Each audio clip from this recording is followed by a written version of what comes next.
আসসালামু আলাইকুম। নিজামুদ্দিন এখন ময়মনসিংহ।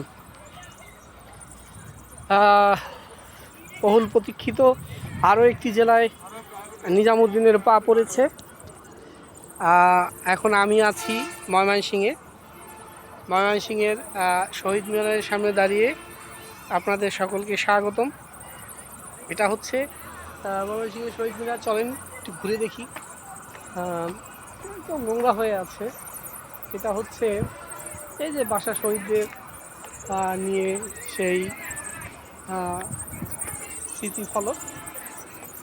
স্মৃতিফলকে আমরা অনেক বরেণ্য ব্যক্তির ছবি দেখতে পাচ্ছি। তাছাড়া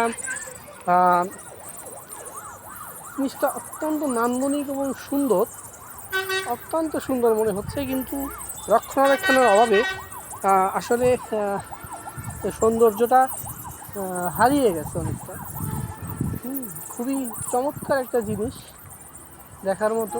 দূর থেকে দেখে আসলাম আসলে এর সৌন্দর্য উপভোগ করার জন্য। এটা হচ্ছে ময়মনসিংহ ব্রিজের পাশে অবস্থিত একটা স্মৃতিসৌধ, শহীদ মিনার। একজনকে জিজ্ঞেস করছিলাম যে এটা আসলে কিসের স্থাপত্য, তো উনি আমাকে জানালো যেটা একটা স্মৃতিসৌধ, মহান মুক্তিযুদ্ধে স্মৃতি বিজড়িত স্থাপনা। এই যে এখান থেকে আপনারাও দেখে নিন, এই হচ্ছে নেম ফলক। তো এটা ময়মনসিংহ নদীর পাশে। নদীটা যদি আমরা দেখি, সামনেই হচ্ছে নদী, আর এই হলো দূর থেকে দেখা যাচ্ছে এই যে ব্রিজ। এই ব্রিজ পার হয়েই আমি মাত্র আসলাম। তো এই হচ্ছে ময়মনসিংহ যেই নদীর তীরে অবস্থিত সেই নদী।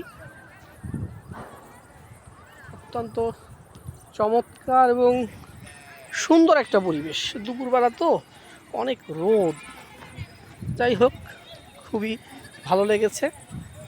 আরও একটা শহরকে দেখা হলো। আসলে এই প্রথম না, আমি ময়মনসিংহ আরও একবার এসেছিলাম, তখন অবশ্য ওই দিকটা ঘুরেছি। ওটা হচ্ছে জেলখানা হয়ে নদী পার হয়ে ওই পারে গিয়েছিলাম। তো